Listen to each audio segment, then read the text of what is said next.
আসসালামু আলাইকুম সুপ্রিয় শিক্ষার্থী বন্ধুরা, আশা করি আমরা সকলে মহান আল্লাহ তাআলার এক বিশেষ রহমতে ভালোই রয়েছি।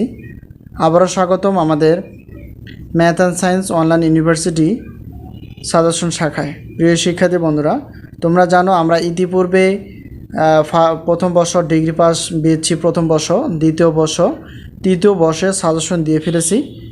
তো প্রথম বর্ষের পরীক্ষা শেষ হয়ে গেছে, দ্বিতীয় বর্ষের পরীক্ষা চলমান। তো আমাদের সাজেশনে বেশ কিছু শর্তের উপর ডিপেন্ড করে নগদ বা বাকিতে আমরা সাজেশন দিই। তো তোমরা অনেকে সাজেশন নিয়ে ফেলছো আর অনেকে সাজেশন নাও নেই। তো যারা সাজেশন নাও নেই তাদেরকে সাজেশন নেওয়ার অনুরোধ জানিয়ে আজকে আমরা দেখব যে ডিগ্রি পাস ও সার্টিফিকেট কোর্স দ্বিতীয় বর্ষ প্রাণীবিজ্ঞান তৃতীয় পত্র বিএসসি অর্থাৎ বিষয় কোড আমরা দেখতেই পাচ্ছি। আর পরীক্ষাটা ছিল 2022-এর পরীক্ষাটা হচ্ছে 2024 সালে।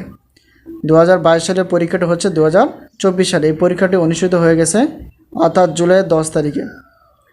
তো আমাদের সাজেশন যে আমরা সাজেশন দিয়ে ফেলেছিলাম, তো আমাদের রসায়ন তৃতীয় পত্রে প্রায় পরীক্ষা হয়ে গেছে। এটা আমার এখানে থেকে আমাদের কমন ছিল, রসায়ন তৃতীয় পত্র থেকে কমন ছিল 70.27%, আলহামদুলিল্লাহ। তো প্রাণীবিজ্ঞান তৃতীয় পত্র আজকে আমরা দেখব যে আমাদের সাজেশন থেকে কতটুকু আসলে কমন ছিল। তো এখন দেখো আমরা ক বিভাগের প্রায় 40টির মতো দিয়ে ফেলেছিলাম। তো এখন দেখো আমাদের কমন ছিল কোনগুলো সেগুলো একটু দেখার চেষ্টা করব। দেখো 2 নম্বর প্রশ্নটি কমন ছিল ঘ হিসেবে প্রশ্নপত্রে। তো আমাদের সাজেশনে অর্থাৎ 10 নম্বরটি কমন ছিল ঠ নম্বর হিসেবে, আর 13 নম্বর কমন ছিল খ নম্বর হিসেবে, আর 18 নম্বর প্রশ্নটি কমন ছিল চ নম্বর হিসেবে অর্থাৎ ক বিভাগের আর কি। আর 21 নম্বর প্রশ্নটির এবং এর কমন ছিল অর্থাৎ ঝ হিসেবে। এরপর দেখো 27 নম্বর প্রশ্নের এবং প্রশ্নটি কমন ছিল অর্থাৎ ছ হিসেবে। তো 12টি প্রশ্ন থেকে ক বিভাগের। তো 12টি প্রশ্নের মধ্যে আমাদের 8টি প্রশ্ন এসে গেছে, আলহামদুলিল্লাহ। এরপর আমরা দেখব খ এবং গ বিভাগের আমাদের সাজেশন থেকে কতটুকু কমন ছিল। প্রিয় শিক্ষার্থী বন্ধুরা, তোমরা দেখতেই পাচ্ছ যে খ বিভাগ এবং গ বিভাগের আমরা সাজেশন দিয়ে ফেলছিলাম প্রাণীবিজ্ঞান তৃতীয় পত্র। অর্থাৎ দেখো এটাই প্রথমে কমন ছিল অর্থাৎ আদিকোষ ও প্রকৃতি কোষের পার্থক্য লিখো। এটা 2 নম্বরের প্রশ্ন ছিল অর্থাৎ খ বিভাগের। তারপর এখানে দেখো 2 নম্বরটাও কমন ছিল 10 নং হিসেবে প্রশ্নপত্রের। 5 নং কমন ছিল, তার 5 নম্বর কমন ছিল, এই প্রশ্নটি কমন ছিল 11 নং প্রশ্নে। আর এখানে দেখো এটা কমন ছিল 1-এর গ নম্বর হিসেবে। আর পরটা দেখো এখানে 9 নম্বরটা কমন ছিল, 10 নম্বর কমন ছিল। দেখো এবার আসো 13 নম্বর কমন ছিল। 13 নম্বর প্রশ্নটি কমন ছিল আমাদের সাজেশন অনুযায়ী 13 নম্বর, আর প্রশ্নপত্র নং ছিল 14 নম্বর। এটা আমাদের 100% প্রশ্নটি দেওয়া ছিল, দেখো আলহামদুলিল্লাহ এসে গেছে। এরপর দেখো 16 নম্বর প্রশ্নটি কিন্তু আমাদের কমন। তো 16 নম্বর ডিএনএ ও আরএনএর মধ্যে পার্থক্য লেখো, এটা 8 নম্বরে ছিল। আর এখানে দেখো এই 19 নম্বর প্রশ্নটি কমন ছিল। 19 নম্বর প্রশ্নটি দুইবার এসেছে, একটা হচ্ছে কি 16 নঙ্গে আর একটা হচ্ছে 9 নঙ্গে। এখানে দেখো 29 নম্বর প্রশ্নটি কমন ছিল, এই প্রশ্নপত্রের নাম্বার ছিল 15 নঙ্গে। এরপর দেখো 35 নম্বর প্রশ্নটি কমন ছিল, এটা ছিল 17 নঙ্গে, ঠিক আছে। এরপর দেখো 40 নম্বর প্রশ্নটি ছিল 3 নঙ্গে। তো আশা করি আমরা আমাদের সাজেশন আমরা দেখার চেষ্টা করলাম যে আসলে আমাদের সাজেশন থেকে কমন হয় কি বা কমন হয় না। তো এগুলো এখন আমরা দেখব যে প্রত্যেকটার প্রশ্ন হিসাব করলে টোটাল কয়টি প্রশ্ন ছিল এবং ক বিভাগের কয়টি কমন ছিল, খ বিভাগের কয়টি কমন ছিল, গ বিভাগের কয়টি কমন ছিল এবং পার্সেন্টেজ হিসেবে কত কমন ছিল।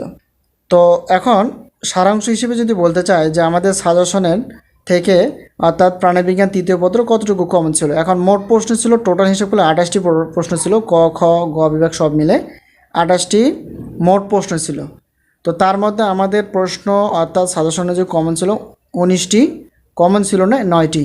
তো শতকরা হিসেবে যদি আমরা দেখি যে শতকরায় কমন ছিল, সরি এটা না হবে না, তো শতকরায় কমন ছিল, তো শতকরায় কমন ছিল 67.85%, আলহামদুলিল্লাহ। অর্থাৎ 100%-এর মধ্যে এই প্রশ্ন মানে পার্সেন্টেজ হিসেবে দাঁড় করালে এতটুকু কমন ছিল। আশা করি তোমরা খুব সহজে বুঝতে পেরে গেছো। দেখার চেষ্টা করলাম প্রমাণ সহকারে আমাদের সাজেশন থেকে কমন হয় কি না, এটা একটু দেখার চেষ্টা করলাম। আর অবশ্যই তোমাদের হাতে যে প্রশ্নটি রয়েছে এই প্রশ্নটি তোমরা চাইলেই তোমরা প্রশ্নটি বের করে আমাদের সাজেশন যারা পিডিএফ নিয়ে ফেলেছো হোয়াটসঅ্যাপে, তো মিলে দেখবা যে আসলে কমন ছিল কি না। আসলে আমরা পার্সেন্টেজ বেশি দেখার চেষ্টা করি না, কারণ আমরা দেখার চেষ্টা করি যে ইনশাআল্লাহ আমাদের কমন ছিল কতটুকু, যতটুকুই কমন ছিল ততটুকু দেখার চেষ্টা করি। তো ধাপে ধাপে পার্সেন্টেজটা আর বাড়ানোর চেষ্টা করা হবে ইনশাআল্লাহ, যে সর্বোচ্চ পরিমাণে কীভাবে আমরা পার্সেন্টেজটা নিতে পারি, অর্থাৎ প্রশ্ন কমন দিতে পারি। তো আরেকটা কথা বলে নেই, যেহেতু আমরা ম্যাথ বিষয়ে আলোচনা করার চেষ্টা করি সায়েন্সের, অর্থাৎ অনার্স এবং বিএসসি দুই গ্রুপেরই, তো এখন ম্যাথ আলোচনা করার চেষ্টা করি, পাশাপাশি আমরা পদার্থ এবং রসায়ন বিজ্ঞান বিভাগের সাজেশন অনুযায়ী আমরা আলোচনা করার চেষ্টা করব। তো পরবর্তী যে ক্লাসগুলো রয়েছে, অর্থাৎ ক্যালকুলাস 1 এখনও পরীক্ষা আছে 30 তারিখের দিকে। তো ক্যালকুলাস 1-এর যে সাজেশন দেওয়া হয়ে গেছে, তো যারা তোমরা ক্যালকুলাস 1 অথবা লিনিয়ার অ্যালজেব্রা সাজেশন নিয়ে ফেলেছো, তো সাজেশন অনুযায়ী আমরা ক্লাস আপলোড করার চেষ্টা করছি প্রতিদিন। তোমরা অবশ্যই ক্লাসগুলো দেখার চেষ্টা করবে, ইনশাআল্লাহ কাজে দিবে এবং খুবই গুরুত্বপূর্ণ সাজেশন, এখান থেকে প্রশ্ন কমন হবে। যদি সহকারে ক্লাসগুলো দেখার চেষ্টা করি, ইনশাআল্লাহ সফলতা আসবে।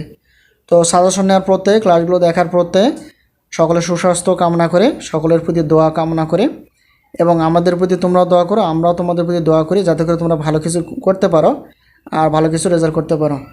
তো আজকে এই পর্যন্ত, আবারও দেখা হবে পরবর্তী সাজেশন বিষয় অথবা ক্লাস বিষয়। সেই পর্যন্ত ভালো থেকো এবং তোমাদের প্রতি দোয়া রেখে শেষ করছি। আল্লাহ হাফেজ।